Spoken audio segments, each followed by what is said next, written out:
apparently happen to be a good writer according to my teachers. The learning curve after being 6 years in an industry kind of flatlines. India is such a young country. We have so much of youth, right? At some point from job seeking, we'll have to go to job creation. One fine day, we randomly applied for Shark Tank and got it. What changed being on national television? We got a lot of users, subscription plans 5x, traffic increased for a while, a bit of hate on Reddit. But we went with the thought that there's no loss, there's only for us to gain. Niket, can you tell us about yourself, and then we would love to know what you're working, what's cooking with Medial. Thank you so much for having me here, and to everyone who came through this traffic to make it over here. Thank you so much for being here. So I'm Niket, I'm 26 years old, and Medial is my second company. My journey started in Kolkata. My father used to move a lot. I was born in Bihar, I was in MP, Mumbai, Maharashtra, then in Kolkata for 12 years. From there, college was in Odisha, and then I came to Bangalore. But the journey went like, I was a history buff. Then my father told me that 11th mein science le lo and keep your backbone strong. So when I went to 11, there was no history, but I developed a knack for English, and I apparently happened to be a good writer according to my teachers. So I just dived into literature too deep, right? And I was very sure that I'll do English honors because now the science part is over. Now I can choose what I wanted to. But in college, my dad said that engineering kar lo uske baad. And then I understood that this is not going to end, right? So in engineering, first year, I started my first startup, which was it was a self-publication house. We used to publish authors from all over India. Right Order has published probably over 30,000 authors now, right? So that was my first company. We raised a bit of capital in a city like Bhubaneswar where there's no traditional VC or investors, etc. We raised from media moguls, etc. Right? And I was the solo founder back then, but I had a lot of friends and my brother helping me out with a lot of other things. So from there, we got an acquisition offer, initially a funding offer and then an acquisition offer by a company called Pratilipi, which is based out of Bangalore, Series D plus now. And I joined them during their Series C.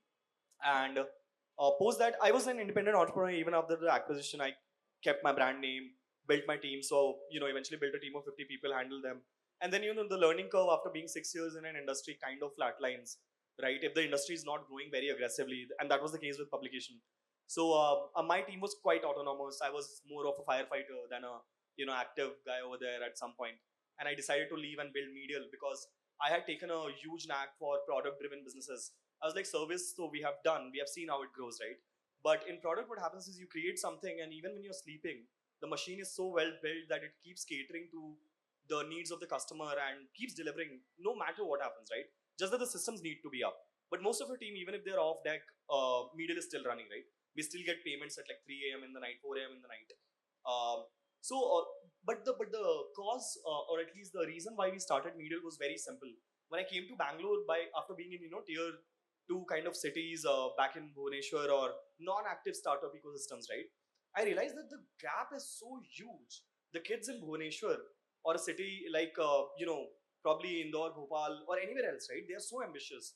They have so much of talent, but they don't know the terminology or how the machine works in a city like Bangalore, right? How the ecosystem works, what kind of network you might have access to. And I was like, see, India is such a young country. We have so much of youth, right? And we cannot be dependent on international companies giving us jobs. At some point from job seeking, we'll have to go to job creation. And I wanted to be that medium to enable India to get there, or in fact, globally, right? There is a white space. Such an app does not exist. So Medial specifically is building to solve for 3 kind of ICPs: founders and potential founders, employees and gig workers, freelancers, and the third one is investors. So for founders, what we are trying to do is that we are trying to make the process of validating an idea very easy, taking it to the first few customers very easy by showcasing it, connecting to your first few customers, right?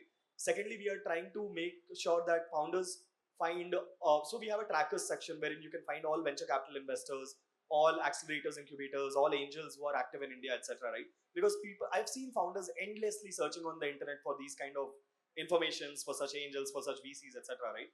And multiple other tools which can help them, in their early stage founder journey, or even late stage for that matter later on. And for employees, see, a lot of folks, my batchmates, I graduated like 4 years back, right? In MNCs like DXC or let's say Infosys and Wipro, they want to shift to the startup ecosystem. They want to get a job in the ecosystem, right? But they're not sure how to go about it. Is it safe? What about the salaries, etc. Right? So to enable these employees, larger set of employees to shift into innovating for India, Medial is enabling them by giving them the right jobs or providing the right access to these companies which are building the new India, right? And for investors, it's more about deal flow and getting their right TG. So it's a startup ecosystem app, to be honest, right? And one fine day, we randomly applied for Shark Tank and got in. So that happened. But yeah, that has been my journey, and that's what we are solving at in Medial. What changed being on national television? We got a lot of users on our platform. Our sales subscription plans 5x in terms of daily sales. Traffic increased for a while, right? And a lot of market awareness, I would say. A lot of VCs who already knew us refreshed their memories and started talking again. So when we went to Shark Tank, we were pre-revenue, and that didn't help us in Shark Tank. But before Shark Tank came out, we had just launched our subscription plans, and I guess so visibility was one of it. But secondly, I think we got in touch with a lot of people from different. So from Ireland, this lady reached out, right? And she literally handles the entire startup ecosystem of Ireland. And she's very excited about the product being launched over there, specifically for Ireland, because she thinks it'll work over there. It's a global use case; it should work out, right? But yeah, I mean, overall, a bit of hate on Reddit. Like I'm sure everyone must have gotten it. Yeah, don't worry. And But- any bit of publicity eventually also gets Yeah, you I was so hate. when we filed for it, we knew that we might not benefit a lot, given that this was not coming on TV, right? For the first time, Shark Tank season 4 was only OTT, and the audience is like minuscule compared to TV. So YouTube gave us, in fact, more viewership and sales than OTT. But we went with the thought key, there's no loss. There's only for us to gain, and we went with that thought, and I think yeah, that way it did end up benefiting us. Interesting. Thank you for sharing that.